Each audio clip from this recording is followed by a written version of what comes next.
बिस्मिल्लाहिर्रहमानिर्रहीम। फ़हीम महबूब आपसे मुखातब है। आज का जो हमारा टॉपिक है इसमें प्रोविडेंट फ़ंड के ऊपर हम डिस्कशन करेंगे और ये काफ़ी एक लेंथी टॉपिक है और टेक्निकल पार्ट है। इसके ऊपर 2 लेक्चर ऑलरेडी हम देख चुके हैं और इसमें हम कुछ एग्जांपल्स देखेंगे और 2 पार्ट होंगे। लेक्चर 1 है और इसके बाद एक लेक्चर 2, यानी कि 2 वीडियोज़ में इसको हम कवर करेंगे। तो आज के लेक्चर में जो मेन टॉपिक हम कवर करने लगे हैं, प्रोविडेंट फंड में अनरिकग्नाइज्ड वाला जो पोर्शन है, क्योंकि 2 तरह के होते हैं, एक रिकग्नाइज्ड फंड है, एक अनरिकग्नाइज्ड है। तो जो अनरिकग्नाइज्ड वाला पोर्शन है उसको हम कवर करेंगे। तो सबसे पहले हम एक चीज़ को स्टडी कर लें कि जो प्रोविडेंट फंड्स के रूल्स हैं, प्रोविडेंट फंड के जो रूल्स हैं ये बेसिकली जो लेबर रूल्स हैं, एक तरह के वो रूल हैं जो एप्लीकेबल होते हैं। ठीक है, अब 2 चीज़ें हैं, ग्रेजुटी और प्रोविडेंट फंड।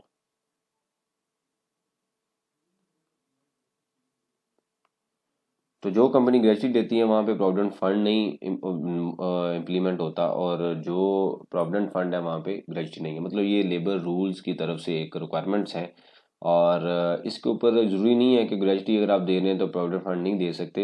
इन दोनों में से कोई एक चीज़ होनी चाहिए। ठीक है, ये रिक्वायरमेंट है। तो ग्रेजुटी के केस में क्या होता है, जो मेन डिफरेंस है वो क्या है कि no employ contribution.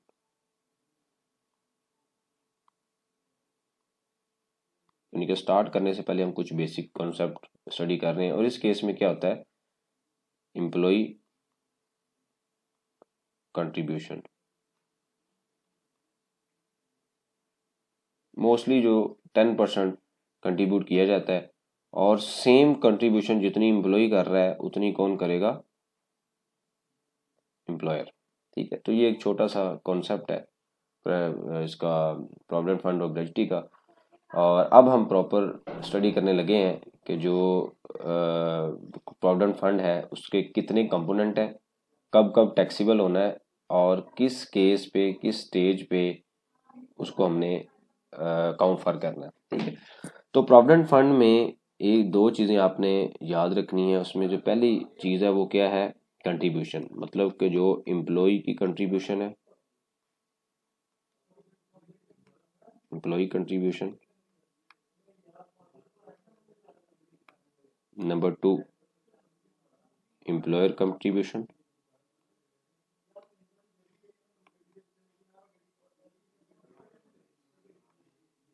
Number 3, interest income. ये 2 चीज़ें दी जाती हैं। फॉर एग्जांपल, एम्प्लॉय ने 100 कंट्रीब्यूट किया, एम्प्लॉयर ने भी 100 कर दिया, टोटल 200 को। अब ये जो 200 है इसको ऑब्वियसली बात है इन्वेस्ट किया जाता है। जब इन्वेस्ट होता है तो नॉर्मली गवर्नमेंट के जो सेविंग फंड्स हैं उसमें इन्वेस्ट किया जाता है, तो उसमें कुछ इंटरेस्ट या प्रॉफिट रिसीव होता है। ठीक है, तो वो क्या पोर्शन होता है, इंटरेस्ट इनकम। अब इस इंटरेस्ट इनकम का जो पोर्शन है, फॉर एग्जांपल 10 रुपीज़ हमें रिसीव हुए, तो 10 टोटल इंटरेस्ट इनकम रिसीव हुई है, तो इसमें अगर 20 एम्प्लॉयज़ हैं तो पर एम्प्लॉय कितना पोर्शन है वो भी रिसीव होगा according to the contribution of the amount. इसमें नंबर ऑफ एम्प्लॉय नहीं आएंगे, जो कंट्रीब्यूशन है उसके मुताबिक आएगा। ठीक है, मतलब 10 है तो डिवाइडेड अगर 1000 टोटल कंट्रीब्यूशन है तो 100 वाले की कितनी अमाउंट है, 1 रुपये आता है। ठीक है, वो तो यहाँ पे जिसकी इनकम होगी वो 200 प्लस 1 हो जाएगी। तो ये बेसिकली एक कॉन्सेप्ट था कि प्रोविडेंट फंड किस तरीके से वर्क करता है और उसके जो कितने कंपोनेंट हैं, 3 कंपोनेंट है। ठीक है, ये आपने याद रखना है। अब हम आते हैं अगले पॉइंट के ऊपर। वो कौन सा पॉइंट है, वो ये पॉइंट है कि इसको मैं ख़त्म कर रहा हूँ क्योंकि इसको हमने फर्दर डिस्कशन करते हुए इसको रिव्यू करना है। ठीक है, वो क्या पॉइंट है कि कुछ प्रोविडेंट फंड रिकॉग्नाइज होते हैं और कुछ क्या होते हैं, अनरिकॉग्नाइज्ड। ठीक है, तो आज का जो हमारा लेक्चर है इसमें हम क्या पढ़ने लगे हैं, अनरिकॉग्नाइज्ड जो प्रोविडेंट फंड है उसको स्टडी करने लगे हैं।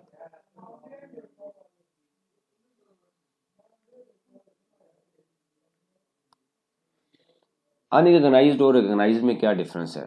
कि जो प्रोविडेंट फंड रिकग्नाइज होता है वो प्रॉपर उसकी काउंट्स बनते हैं प्रोविडेंट फंड्स के, एक वैल्यूशन होती हैं और जो कमिश्नर और जो लेबर्स के रूल्स हैं उसके मुताबिक उसको रजिस्टर्ड किया जाता है, तो वो है रिकग्नाइज। वन रिकग्नाइज क्या है कि आपने सिर्फ कंट्रीब्यूशन ली, इन्वेस्ट कर दिया, बाद में एम्प्लॉय को दे दिया, किसी भी जगह पे उसको डिस्क्लोज नहीं किया, सिर्फ अपनी बुक्स में रखा है और किसी रूल्स के मुताबिक किसी गवर्नमेंट एंटिटी को इन्फॉर्म नहीं किया, तो वो कहाँ पे आता है, अनरिकग्नाइज फंड। तो आज का जो टॉपिक है इसमें हम अनरिकग्नाइज फंड की जो ट्रीटमेंट है उसको स्टडी करेंगे। हम एग्जांपल लेते हैं कि ए बी सी ये एम्प्लॉय है, ठीक है, और ये क्या है, एम्प्लॉयर है, और यहाँ पे हम लिख लेते हैं interest income. For example employee ने रिसीव किया 80,000, कंट्रीब्यूट किया 80,000, ईली कंट्रीब्यूट है, एम्प्लॉयर ने भी 80,000 कंट्रीब्यूट कर दिया। एम्प्लॉय बी है, उसने कंट्रीब्यूट किया 1,60,000, और जो दूसरा एम्प्लॉयर है उसने भी यही कंट्रीब्यूट कर दिया 1 लाख, यानी कि एम्प्लॉयर ने भी सेम कंट्रीब्यूट कर दिया। इसी तरीके से एम्प्लॉय सी ने कंट्रीब्यूट किया 2,80,000, और यहाँ पे एम्प्लॉयर ने भी कितना कंट्रीब्यूट कर दिया, 2,40,000। तो टोटल कंट्रीब्यूशन होगी जनाब एम्प्लॉयज की 4,80,000 और एम्प्लॉयर की भी 4,80,000। तो इन दोनों को अगर हम जमा कर लें तो ये अमाउंट बन जाएगी 9,60,000 रुपये, ठीक है। अब इसको इन्वेस्ट किया तो कुछ इनकम भी रिसीव हुई, इंटरेस्ट इनकम आई,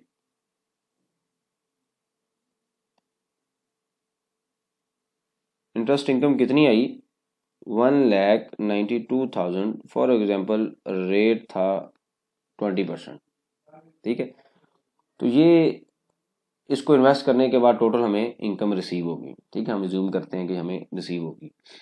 अब क्वेश्चन ये है कि टैक्सीबल कहाँ पे होगा, क्या हम इस स्टेज पे टैक्स देंगे, यानी कि ये जो पहली स्टेज है इस स्टेज पे हम टैक्स देंगे, क्या हम इस स्टेज पे टैक्स देंगे, ये जो इंटरेस्ट वाली पोर्शन है। तो आज चूंकि कंट्रीब्यूशन तो आज हम कर रहे हैं, तो क्या हमें फ्यूचर के अंदर टैक्स देना है कि आज देना है।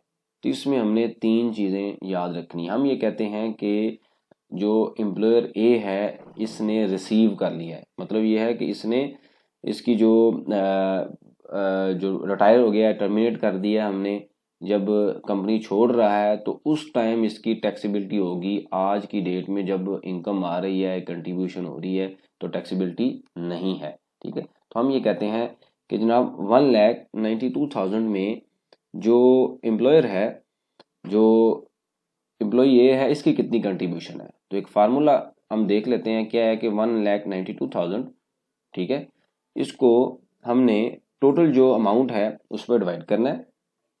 सॉरी, इसको हम इस तरीके से कर लेंगे तो बेहतर हो जाएगा। हम ये कहते हैं कि 80,000 एम्प्लॉय की कंट्रीब्यूशन थी, टोटल 1,92,000 रिसीव हुआ है, ठीक है। और सॉरी, यहाँ पे टोटल जो 80,000 डिवाइडेड बाय टोटल जो कंट्रीब्यूशन की अमाउंट थी 4,80,000, यानी कि ये अमाउंट मल्टीप्लाई बाय जितना हमें इंटरेस्ट रिसीव हुआ है, तो इस पोर्शन में 32,000 आ जाएगा। उसके बाद जो सेकंड है वहाँ पे 64,000 आता है, फिर क्या आता है 96,000, और इन टोटल हम अगर हम करेंगे तो वो अमाउंट बनती है 1,92,000। अब हम ये कहते हैं कि भाई हमने अगले साल में जाके जो ईयर 2 में जाके, ठीक है, ईयर 2 में जाके जो एम्प्लॉय ए है इसको क्या कर दिया, टर्मिनेट कर दिया, या उसने रिजाइन दे दिया, वो चला गया। जब वो चला जाएगा, ठीक है, या साल के ईयर 1 आप जूम कर लें कि ईयर 1 में जाके वो चला गया, तो कुछ सर्टेन अमाउंट उसकी होगी। वो क्या होगी, एम्प्लॉयज की कंट्रीब्यूशन उसने की, कितनी की हुई है 80,000, उसके बिहाफ पे एम्प्लॉयर ने कितनी कंट्रीब्यूशन की हुई है 80,000 और उसने इंटरेस्ट इनकम भी रिसीव कर ली कितनी अमाउंट से 32,000 से। तो टोटल अमाउंट कितनी होगी जी 1,94,000 1,92,000। अब देखिए गया कि ये तीन कंपोनेंट है, कंपोनेंट याद रखने आपने यही नंबर 1 नंबर 2 नंबर 3। कोई भी सिचुएशन है लेक्चर है उसका एंड जाके यहाँ पे होगा कि क्या ये टैक्सीबल है ये टैक्सीबल है ये टैक्सीबल है। तो तीन कंपोनेंट आपने याद रखनी है। क्वेश्चन की डायरेक्शन कभी इस साइड पे जा सकती है कभी राइट कभी लेफ्ट, लेकिन घूमेगा किसके गिर्द इन तीन डायरेक्शन के गिर्द। ठीक है, तो तीन डायरेक्शंस में अब हम आगे उसी डायरेक्शन पे कि एम्प्लॉय की कंट्रीब्यूशन है 1,80,000, एम्प्लॉयर की कंट्रीब्यूशन है 80,000, सॉरी एम्प्लॉय की भी 80,000 है एम्प्लॉयर की भी 80 है और उसने साथ जो इंटरेस्ट है वो भी रिसीव कर लिया है। तो क्या अब जो अमाउंट है वो टैक्सीबल किस तरीके से कैलकुलेट होनी है, ये हमारा क्वेश्चन है। तो याद रखें ये जो अमाउंट है ये क्या हो जाएगी एग्जम्प्ट। कैसे एग्जम्प्ट हो जाएगी अब समझ लें। फॉर एग्जाम्पल उसकी टोटल सैलरी थी साल की 18 लाख रुपए, ठीक है, उसमें से माइनस जब उसको सैलरी मिली तो -80,000 डिडक्ट हो गया इन द फॉर्म ऑफ जो नेट फिगर थी 17,20,000 रुपया उसको मिलती गई। इसका मतलब ये हुआ कि हर महीने जो उसकी सैलरी थी इसको हम मंथ पे डिवाइड करें तो 1,50,000, ठीक है। और उसके बाद आ जाता है जनाब पर मंथ आ जाएगा। अगर हम देखें तो 80,000 को अगर 12 पे डिवाइड करें तो ये जो अमाउंट है हर महीने माइनस होती गई और बाकी अमाउंट उसको रिसीव होती गई। इसका मतलब ये हुआ कि जो हर मंथ उसको रिसीव हो रही है ये तो बैंक में क्रेडिट हो रहा है, यानी कि बैंक जो आपका क्रेडिट हो रहा है उसको अमाउंट मिलती जा रही है। तो टैक्स किस पे कैलकुलेट हुआ होगा 18 लाख पे ग्रॉस अमाउंट के ऊपर। उसके बाद ये डिडक्शन है, ये पेमेंट उस अमाउंट से डिडक्ट हो रहा है। तो इसका मतलब ये जो एम्प्लॉय की कंट्रीब्यूशन है ये एट द टाइम जब आपको सैलरी मिल रही थी उसी टाइम टैक्स में काउंट फॉर हो गई है और इसके ऊपर आपने सैलरी के टाइम पे एट सोर्स टैक्स दे दिया है, इस वजह से क्या हो गया एग्जम्प्ट। याद रखें, ठीक है, ये पॉइंट एग्जम्प्ट है इस सिचुएशन में। इवन रिकग्नाइज में भी हम देखेंगे तो क्या होगा एग्जम्प्ट होगा, ठीक है। अब आ जाए अगला पॉइंट। अगले पॉइंट में कि ये जो वैल्यू है जो हमने एम्प्लॉयर ने कंट्रीब्यूशन की है क्योंकि हमें उस टाइम रिसीव नहीं हुआ तो आज रिसीव हो गया, तो जब ये रिसीव हुआ है जिस साल में उस साल में क्या हो जाएगा टैक्सीबल। और इंटरेस्ट इनकम भी उस टाइम हमें रिसीव नहीं हुई तो जब हमें रिसीव हुई तो उस टाइम क्या हो जाएगा टैक्सीबल। इसका मतलब ये हुआ कि ये दो पोर्शन है on the basis of receives और ये क्या है एट सोर्स, ठीक है। तो रिकग्नाइज फंड में अब जब अनरिकग्नाइज हम देखेंगे तो उसमें कुछ पोर्शन एग्जम्प्ट होगा कुछ टैक्सीबल होगा, यानी कि सम फर्दर लिमिट्स हैं। लेकिन अनरिकग्नाइज में तीन रूल आपने याद रखने हैं कि कंपोनेंट कौन से हैं। एम्प्लॉय कंट्रीब्यूशन, कोई आपसे क्वेश्चन करता है जब आपने वर्किंग करनी है तो आपने जो डाटा फाइंडिंग करनी है वो क्या करनी है कि एम्प्लॉय कंट्रीब्यूशन कितनी है एम्प्लॉयर कंट्रीब्यूशन कितनी है इंटरेस्ट इनकम कितनी है। एम्प्लॉय की कंट्रीब्यूशन डिडक्ट है यानी कि उसको एग्जम्प्ट है, उसके ऊपर टैक्स ऑलरेडी डिडक्ट हो चुका है। एम्प्लॉयर की कंट्रीब्यूशन जिस साल वो छोड़ के जाएगा या अमाउंट रिसीव करेगा उस साल टैक्सीबल होगी। और जो इंटरेस्ट इनकम है उसका पोर्शन भी कब टैक्सीबल होगा जब वो छोड़ के जा रहा होगा या उसको विड्रॉल करता है यानी कि परमानेंट विड्रॉल करवाता है। आगे कॉन्सेप्ट हम देखेंगे। मतलब ये सिंपल याद रखना है कि जिस साल में वो जाएगा या रिसीव करेगा उस टाइम पे वो टैक्सीबल होगा और एग्जम्प्ट होगा पोर्शन एम्प्लॉय की कंट्रीब्यूशन और एम्प्लॉयर की कंट्रीब्यूशन टैक्सीबल होगी और इसी तरीके से जो इंटरेस्ट इनकम है ये भी क्या हो जाएगी टैक्सीबल हो जाएगी। तो ये हमने जो क्वेश्चन देखा है या जो लेक्चर में हमने स्टडी किया ये किस से रिलेटेड है रिकग्नाइज फंड से रिलेटेड ये सारी जो चीज़ें हैं ये हमने स्टडी की हैं। अच्छा यहाँ पे अगर हम सेक्शन को भी स्टडी कर लें सेक्शन 12 2 ई और आई वी में ये जो हमने स्टडी किया है ये सारी डिटेल अवेलेबल है।